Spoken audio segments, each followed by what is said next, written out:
வணக்கம் teachers, welcome to our channel. நாம இப்போ பார்க்க போறது யூனிட் 10ல வந்துட்டு குவாண்டம் டாட்ஸ் அப்படிங்கிற டாபிக் பார்க்க போறோம். ஸோ குவாண்டம் டாட்ஸ் அப்படின்னா என்னன்னா, இருக்கிறதுல ஒரு எக்ஸ்ட்ரீம்லி ஸ்மால் பார்ட்டிகிள தான் நம்ம என்னன்னு சொல்லுவோம் அப்படின்னா குவாண்டம் டாட்ஸ்ன்னு சொல்லுவோம். எக்ஸ்ட்ரீம்லி ஸ்மால் சைஸ் பார்ட்டிகிள தான் நம்ம என்னன்னு சொல்றோம், குவாண்டம் டாட்ஸ்ன்னு சொல்றோம். இந்த குவாண்டம் டாட்ஸுக்குள்ளேயும் ஒரு குறிப்பிட்ட டிஸ்கிரீட் எனர்ஜி லெவல்ல வந்துட்டு எலக்ட்ரான்ஸும் பிரசன்ட் ஆயிருக்கும், ஹோல்ஸும் இருக்கும். அதுக்குரிய ஒரு குறிப்பிட்ட டிஸ்கிரீட் எனர்ஜி லெவல்ஸ்ல இது லொக்கேட் ஆகி இருக்கும். இப்போ நம்ம இந்த குவாண்டம் டாட்ஸோட ப்ராப்பர்ட்டிஸை வந்து நம்ம வந்து சேஞ்ச் பண்ணலாம். எப்படி சேஞ்ச் பண்ண முடியும் அப்படின்னு கேட்டோம்னா, அதோட சைஸ் அண்ட் ஷேப்பை வந்து நம்ம மாத்துறதுனால, இப்போ நம்ம ப்ரிப்பேர் பண்ணும் போதே நம்ம அந்த சிந்தசிஸ் பண்ணும்போது இருக்கக்கூடிய அந்த டைம் அட்ஜஸ்ட் பண்றதா இருக்கட்டும், இல்லாட்டி டெம்பரேச்சர் மெயின்டைன் பண்ற டெம்பரேச்சர் ஆல்டர் பண்றதா இருக்கட்டும், இதை வச்சும் நம்ம என்ன பண்ணலாம், அந்த குவாண்டம் டாட்ஸோட சைஸு அதுக்கப்புறம் இதெல்லாம் மாற்ற முடியும். ஸோ அதனால அந்த சைஸ் வேரி ஆகும்போது அதோட ப்ராப்பர்ட்டிஸும் ஆட்டோமேட்டிக்காக என்ன ஆகும், சேஞ்ச் ஆகும். ஓகேவா? இப்போ நேனோ டெக்னாலஜியில வந்துட்டு இந்த குவாண்டம் டாட்ஸ் அப்படிங்கிறது நிறைய ஃபீல்டில் யூஸ் ஆகுது. ஸோ அந்த அப்ளிகேஷன்ஸ் எல்லாத்தையும் நான் ஃபைனலாக டிஸ்கஸ் பண்றேன். நேனோ டெக்னாலஜியில குவாண்டம் டாட்ஸை வந்து என்ன சொல்லுவாங்கன்னா, குவாண்டம் பைட்ஸ் அப்படின்னு சொல்லுவாங்க, அல்லது கியூ பைட்ஸ்ன்னு சொல்லுவாங்க. குவாண்டம் பைட்ஸ், இத ஷார்ட்டா கியூ பைட்ஸ்னு சொல்லுவாங்க. ஓகேங்களா? இது வந்துட்டு மெடிசினல் ஃபீல்டுலயும் யூஸ் ஆகுது. அதுக்கப்புறம் ஏதாவது சோலார் செல்ஸ் மேனுஃபேக்சர்ஸ், ஸோ அதுல யூஸ் ஆகுது.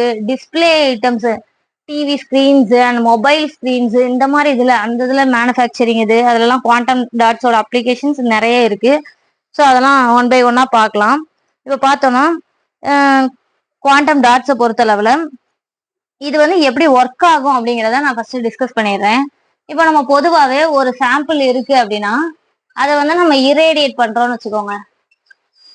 ஒரு சாம்பிள் மேல நம்ம லைட்டை வச்சு இரேடியேட் பண்றோம் அப்படின்னா கண்டிப்பா அந்த மாலிகுல் என்ன ஆகும், கெட் எக்ஸைட்டேஷன். ஸோ எக்ஸைட் ஆகும். எக்ஸைட் ஆயிட்டு அகைன் என்ன ஆகும், ரிட்டர்ன் டு இட்ஸ் ஒரிஜினல் ஸ்டேட்டுக்கு, அதாவது அதோட கிரவுண்ட் ஸ்டேட்டுக்கு ரிட்டர்ன் வரும். ஸோ அப்போ வரும்போது சம் ரேடியேஷன்ஸை எமிட் பண்ணும். ஓகேவா?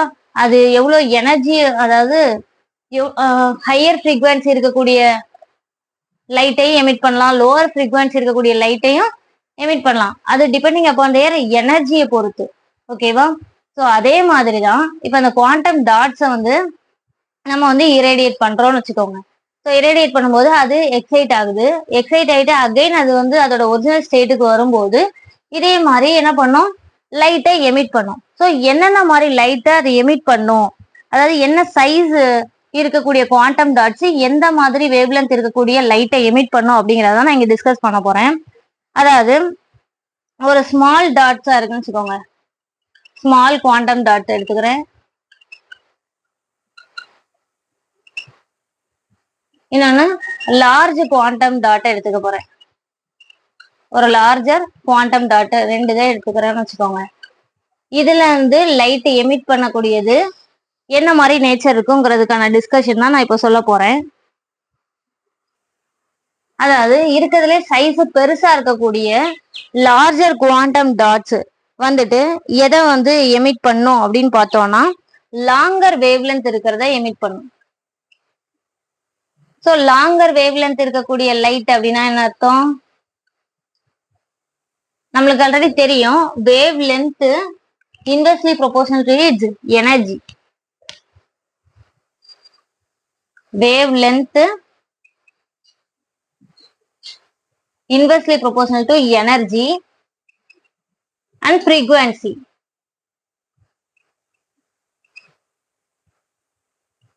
அப்போ அதிகமான வேவ் லென்த் இருக்கும் போதுனா கம்மியான எனர்ஜி இருக்கக்கூடிய லோவான ஃப்ரீக்வன்சி இருக்கக்கூடிய லைட்டை தான் எமிட் பண்ண சொல்றாங்க. இப்போ லாங்கர் வேவ் லென்த் இருக்கக்கூடிய ஒரு லைட்டுங்கும் போது ரெட் கலரை சொல்லலாம். ஓகேவா? இது ஸ்மாலர் குவாண்டம் டாட்ஸா இருக்கு அப்படின்னா அது வந்துட்டு என்ன மாதிரி லைட்டை எமிட் பண்ணும்னு சொல்றாங்க அப்படின்னா, ஷார்ட்டர் வேவ் லென்த் இருக்கக்கூடிய லைட்டை எமிட் பண்ணும்னு சொல்றாங்க. அப்ப ஷார்ட்டர் வேவ் லென்த் அப்படிங்கும்போது அதிகமான எனர்ஜி அது அதிகமான ஃப்ரீக்வன்சி இருக்கக்கூடிய லைட்டை எமிட் பண்ணும். இப்போ அதுக்கு ஒரு எக்ஸாம்பிளா என்ன சொல்லலாம்னா ப்ளூ கலரை நம்ம எடுத்துக்கலாம். ஓகேவா? அப்போ இதுக்கு இடைப்பட்ட அந்த இன்டர்மீடியேட் ஸ்டேட்ல இருக்கக்கூடிய குவாண்டம் டாட்ஸ் இதுக்கு இடைப்பட்ட கலரை தரும். எக்ஸாம்பிளுக்கு கிரீன் கலரை தரும்னு வச்சுக்கோங்களேன். ஓகேங்களா? ஸோ ஸ்மால் குவாண்டம் டாட்ஸா இருந்துச்சுன்னா ஷார்ட்டர் வேவ் லென்த்தையும், லார்ஜர் குவாண்டம் டாட்டா இருந்துச்சுன்னா லாங்கர் வேவ் லென்த் இருக்கக்கூடிய லைட்டையும் எமிட் பண்ணும் அப்படின்ட்டு சொல்றாங்க. இன்னொன்னு இதை வச்சு இதோட பேண்ட் கேப் அந்த மாதிரி டாபிக்கே டிஸ்கஸ் பண்ணிருப்பாங்க. பேண்ட் கேப்னா நம்மளுக்கு தெரியும். ஸோ கண்டக்ஷன் பேண்டு அப்படின்னு சொல்லிட்டுலாம் நம்ம படிச்சிருப்போம். இப்போ ஸ்மால் குவாண்டம் டாட்ஸா இருக்குன்னு வச்சுக்கோங்களேன், அதோட பேண்ட் கேப் வந்துட்டு அதிகமா இருக்கும்னு சொல்றாங்க. ஸோ அந்த பேண்ட் கேப் வந்துட்டு ஸ்மால் குவாண்டம் டாட்டுக்கு அதிகமா இருக்கும்.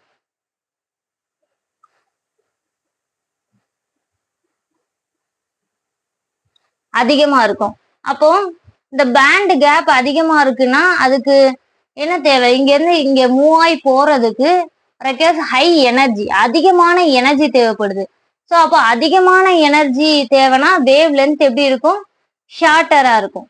ஓகேவா? ஸோ அப்போ அதுதான் இங்கேயும் சொல்றாங்க. ஸோ ஸ்மால் குவாண்டம் டாட்ஸ்னா பேண்ட் கேப் அதிகம். ஸோ அப்போ அதுக்கு அதிகமான எனர்ஜி தேவை. அதனால அது என்ன பண்ணுது? ஷார்ட்டர் வேவ் லென்த்தை இருக்கக்கூடிய லைட்டை எமிட் பண்ணுது. அதே மாதிரி லார்ஜர் குவாண்டம் டாட்டை பொறுத்தளவுல அந்த பேண்ட் கேப் வந்து எப்படி இருக்கும்? கண்டக்ஷன் பேண்டுக்கும் இதுக்கான கேப் வந்துட்டு பார்த்தோம்னா ஸ்மாலா இருக்கும். அந்த கேப் வந்துட்டு அந்த டிஸ்டன்ஸ் வந்து ரொம்ப கம்மியா இருக்கும்.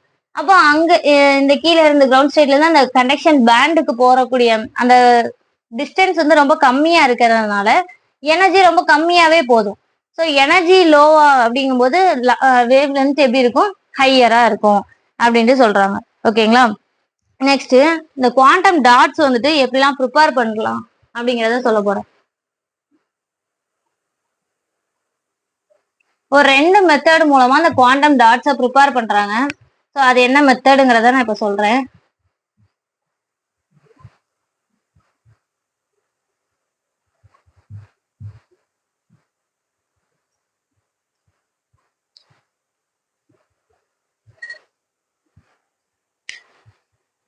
என்ன மெத்தடுன்னு பார்த்தோம்னா எம்பிஇ மெத்தடுன்னு ஒன்று, இன்னொன்று எக்ஸ்ரே லித்தோகிராஃபி.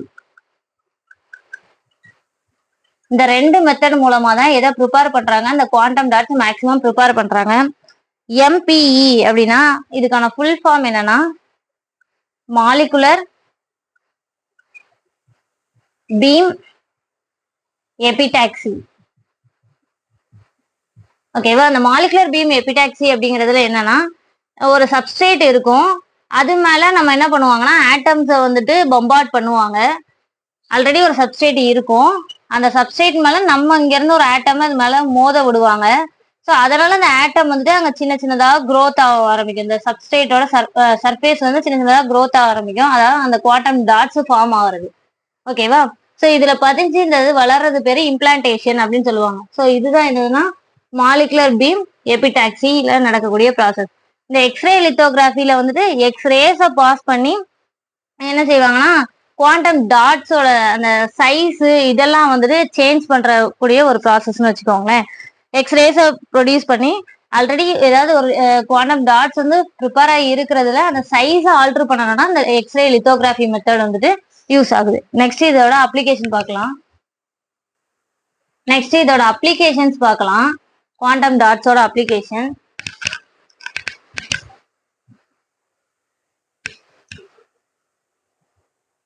ஃபர்ஸ்ட் அப்ளிகேஷன் வந்து குவாண்டம் கம்ப்யூட்டிங்.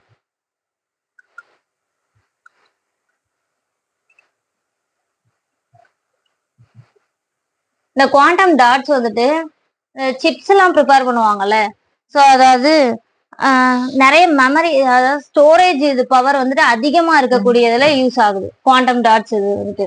ஓகேவா? அதாவது சூப்பர் ஃபாஸ்ட் கம்ப்யூட்டர் அப்படிலாம் சொல்லுவாங்கல்ல, ஸோ அந்த கம்ப்யூட்டர்ஸ் மேனுஃபேக்சர் இதுலலாம் இந்த குவாண்டம் டாட்ஸோட பங்களிப்பு ரொம்ப முக்கியத்துவம் வாய்ந்ததா இருக்கு. ஓகேவா? அதிகமான ஸ்டோரேஜ் வந்து இதுல இருக்கு. நெக்ஸ்ட் பாக்குறது செகண்ட் ஃபீல்டு யாருன்னு பார்த்தோம்னா மெடிக்கல் இமேஜிங்.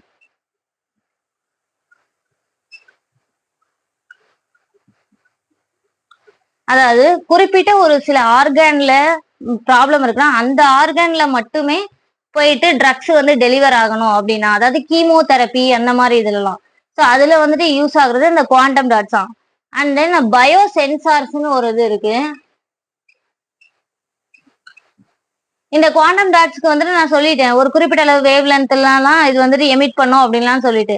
ஸோ நம்ம வந்துட்டு இந்த குவாண்டம் டாட்ஸ் இது அந்த இருக்கக்கூடிய ட்ரக்கை வந்துட்டு நம்ம பாடியில செலுத்திட்டு யூவி லைட்ஸ் வந்து நம்ம உடம்புல லைட்டு இது எமிட் பண்ண அதாவது பட வைக்கும் போது இரேடியேட் பண்ணும்போது உள்ள இருக்கக்கூடிய இந்த குவாண்டம் டாட்ஸ் வந்துட்டு ஒரு குறிப்பிட்ட அளவு ரேடியேஷன்ஸை எமிட் பண்ணும். ஸோ அது மூலமா என்ன ஆர்கான்ஸ்ல வந்துட்டு என்ன ப்ராப்ளம் இருக்கு அப்படிங்கிறத மெயினா கண்டுபிடிப்பாங்க. ஃபார் எக்ஸாம்பிளுக்கு கேன்சர் செல்ஸ் ஏதாவது இருக்கா அப்படிங்கறது அதை டிடெக்ட் பண்றதா இருக்கட்டும், ஏதாவது டியூமர்ஸ் ஏதாவது இருக்காங்கிறது அதெல்லாம் டிடெக்ட் பண்றதுலாம் யார் யூஸ் ஆகும்னா இந்த பயோசென்சார் ஃபீல்டுல அந்த குவாண்டம் டாட்ஸ் தான் யூஸ் ஆகுது. கீமோதெரப்பி அதாவது குறிப்பிட்ட ஒரு சில ஆர்கான்ஸ்ல ப்ராப்ளம்னா அந்த ஆர்கான்ல மட்டுமே ட்ரக் டெலிவர் ஆகணும் அப்படின்னாலும் யூஸ் ஆகுறது யார் தான், அந்த குவாண்டம் டாட்ஸ் தான். ஓகேங்களா. Next batteries and charger. அதாவது இந்த குவாண்டம் டாட்ஸ் மூலமா மேனுஃபேக்சர் பண்ண பேட்டரிஸ் பார்த்தோம்னா வித்தின் 30 செகண்ட்ஸ்ல சார்ஜ் ஃபுல் சார்ஜ் ஆகுற மாதிரி பாத்துக்குமா அந்த குவாண்டம் டாட்ஸ்ங்கிறது. ஸோ ஸ்பீடா வந்துட்டு அந்த சார்ஜ் இது வந்துட்டு ஏத்துறதுக்கு வந்துட்டு யூஸ் ஆகுறதுல இந்த குவாண்டம் டாட்ஸ் வந்து வருது. ஸோ அதுல வந்துட்டு அந்த செல்ஸ் வந்து எதனால மேடப் பண்ணிருப்பாங்க அப்படின்னு பார்த்தோம்னா எதுல இருந்து மேட் பண்ணிருக்காங்கன்னு பார்த்தோம்னா அயன் பைரைட் அப்படிங்கிற ஒரு கெமிக்கல்ல இருந்து தான் என்ன பண்ணிருக்காங்க ப்ரிப்பேர் பண்ணிருக்காங்க அந்த செல்ஸ். ஓகேவா. Next solar energy. ஸோ இதுக்குள்ள நான் என்ன இருக்குன்னு சொல்லிட்டேன், ஒரு டிஸ்கிரீட் எனர்ஜி லெவல்ஸ்ல எலக்ட்ரான்ஸும் இருக்கு பிளஸ் ஹோல்ஸும் இருக்குன்னு சொல்லிட்டேன். ஸோ சோலார் செல்ஸ்ல பார்த்தோம்னா ஒரு எட்ஜில் வந்துட்டு அந்த டெர்மினல் இதுல இந்த குவாண்டம் டாட்ஸ் வந்து நம்ம ஃபிக்ஸ் பண்ணும்போது ஆனோட நோக்கி எலக்ட்ரான்ஸ் வந்து மூவ் ஆகி போற மாதிரியும் அது மாதிரி கேத்தோட்ஸை நோக்கி ஹோல்ஸ் மூவ் ஆகிற மாதிரியும் நம்ம எலக்ட்ரிசிட்டி வந்துட்டு அதாவது அது வழியா நம்ம வந்து குறிப்பிட்ட அளவு பொட்டன்ஷியல் அப்ளை பண்ணும்போது உள்ள இருக்கக்கூடிய அந்த எலக்ட்ரான்ஸும் அந்த ஹோல்ஸும் ஒவ்வொரு எட்ஜை நோக்கி போற மாதிரி இருக்கும். ஆனோட நோக்கி ஒரு ஆளு கேத்தோட நோக்கி ஒரு ஆள் மூவ் ஆகிற மாதிரி. ஸோ இது மூவ் ஆகிறதுனால ஆட்டோமேட்டிக்கா அங்கே வந்து எலக்ட்ரிசிட்டி வந்து என்ன ஆகும் ஜென்ரேட் ஆகும். ஸோ அது மூலமா நம்மளால என்ன பண்ண முடியும் எலக்ட்ரிசிட்டியை ஸ்டோர் பண்ணிக்க முடியும் அப்படின்னு சொல்றாங்க. நெக்ஸ்ட் பயாலஜிக்கல் அண்டு கெமிக்கல் அப்ளிகேஷன்ஸ்ல தான் எக்ஸாம்பிளுக்கு தான் நான் சொல்லிட்டேன் ஆன்டி கேன்சர் ட்ரக்ஸ் இதா இருக்கட்டும் டிஎன்ஏல இருக்கக்கூடிய அந்த இதை கூட என்ன பண்ணுமா அந்த சீக்வன்ஸ்ல கூட போயிட்டு இந்த குவாண்டம் டாட்ஸ் வந்துட்டு அதுல ஏதாவது ப்ராப்ளம் இருந்தா கூட அங்க கூட என்ன அந்த சீக்வன்ஸ்ல அந்த சின்ன சின்ன டிஎன்ஏல இருக்கக்கூடிய சீக்வன்ஸ்ல கூட ஏதாவது ஒரு டிஃபரன்ஸ் இருந்துச்சுன்னா அதை கூட நம்மளால என்ன பண்ண முடியுமா ப்ரிடிக்ட் பண்ண முடியும் கண்டுபிடிக்க முடியும் அப்படின்னு சொல்றாங்க. நெக்ஸ்ட் டிஸ்பிளே டிவைசஸ் எல்சிடி அப்படின்னு சொல்லுவோம். ஃபிஃப்த் தான் நம்ம பாக்குறது டிஸ்பிளே டிவைசஸ். எல்இடி கேள்விப்பட்டிருப்போம், இது வந்துட்டு எல்சிடி அப்படின்னு சொல்லிட்டு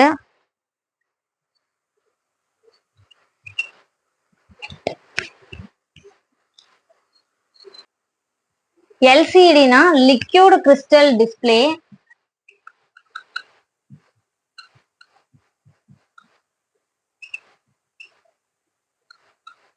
டிவி ஸ்கிரீன்ஸ் அண்ட் மொபைல் ஸ்கிரீன்ஸ்ல எல்லாம் பார்த்தோம்னா அந்த இமேஜஸோட அந்த கிளாரிட்டி அதிகமாகும். அதுக்கப்புறம் அந்த கலர்ஸ் இதெல்லாம் பார்த்தோம்னா நல்ல ஒரு பிரைட்னஸ் இதெல்லாம் கொடுக்கறதுக்கு இந்த குவாண்டம் டாட்ஸ் இது வந்துட்டு அந்த டிஸ்பிளே இதுல யூஸ் ஆகுது. ஓகேவா. ஸோ அதான் எல்இடிஸ் அப்படின்லாம் சொல்லி இதை சொல்லுவாங்க. நெக்ஸ்ட் சோலார் செல்ஸ்ல நான் சொல்லிட்டேன். மோஸ்ட்லி இந்த சிலிக்கான் இதை வந்து டோப் பண்றதுக்கு அதாவது சிலிக்கான்ஸோட நம்ம டோப்பிங் ரியேஜென்ட்ஸ் ஆட் பண்ணும்போது ஒன்னே அது என் டைப் செமிகண்டக்டராவோ பி டைப் செமிகண்டக்டராவோ நம்மளால என்ன பண்ண முடியும் சேஞ்ச் பண்ண முடியும். பிஎன்பி ஜங்ஷன் டயோட்ஸா அதெல்லாம் இது பண்றதுல என்னது யூஸ் ஆகும். இந்த அதுவும் எதுல வரும்னா இந்த குவாண்டம் டாட்ஸ்ல வரும். எக்ஸாம்பிளுக்கு இப்ப இண்டியம் ஆர்சினைட் அப்படிங்கிற குவாண்டம் டாட்ஸ் வந்துட்டு நம்ம சில்வரோட இது பண்ணோம்னா என் டைப் குவாண்டம் டாட் கிரியேட் ஆகும்னு சொல்றாங்க. அதாவது இண்டியம் ஆர்சனைட்டை மிக்ஸ்டு வித் சில்வரோட நம்ம மிக்ஸ் பண்றோம்னா நம்மளுக்கு வந்துட்டு என் டைப் குவாண்டம் டாட்ஸ் வந்துட்டு ப்ரொடியூஸ் ஆகும்னு சொல்றாங்க. இதை நம்ம மிக்ஸ் பண்ணும்போது ஸோ அங்கே வந்து என்ன ஆகுது எலக்ட்ரிசிட்டி இது வந்துட்டு நல்லா அதிகமானது ஃப்ளோ இருக்கும் அது மூலமா அப்படின்னு சொல்லிட்டு சொல்றாங்க. ஓகேங்களா. நெக்ஸ்ட் எனர்ஜி ப்ரொடக்ஷன் இது, அதாவது பேஸ் மேக்கர் அப்படின்னு சொல்லிட்டு நம்ம கேள்விப்பட்டிருப்போம். ஹார்ட்ல ப்ராப்ளம் இருக்கிறவங்களுக்கு வச்சிருக்கிறது. ஸோ அந்த பேஸ் மேக்கர் இது ஹார்ட் பம்ப் ஆகுறதுக்கு அது ஹெல்ப்ஃபுல்லா இருக்கும். ஸோ அதுல இருக்கக்கூடிய அந்த பேட்டரிஸ் ஒர்க் ஆகிறதுக்கு, அதாவது நம்ம எடுத்துக்கக்கூடிய ஃபுட்டுல இருந்துட்டே எலக்ட்ரிசிட்டியை அதை கன்வெர்ட் பண்றதுக்கு, இந்த எனர்ஜி எலக்ட்ரிசிட்டியை கன்வெர்ட் பண்றதுல கூட யார் யூஸ் ஆவாங்களாம், இந்த குவாண்டம் டாட்ஸ் யூஸ் ஆகும் அப்படின்னு சொல்லிட்டு சொல்றாங்க. ஓகேவா? ஸோ குவாண்டம் டாட்ஸ் பத்தின ஓரளவு ஐடியா உங்களுக்கு கிடைச்சிருக்கும்னு நினைக்கிறேன். இதுக்கு அடுத்து இருக்கக்கூடிய டாபிக்ஸ் எல்லாம் அடுத்தடுத்த வீடியோல பார்க்கலாம். மறக்காம நம்ம சேனல் சப்ஸ்கிரைப் பண்ணுங்க, உங்க ஃப்ரெண்ட்ஸ் எல்லாத்துக்கும் ஷேர் பண்ணுங்க. Thank you teacher.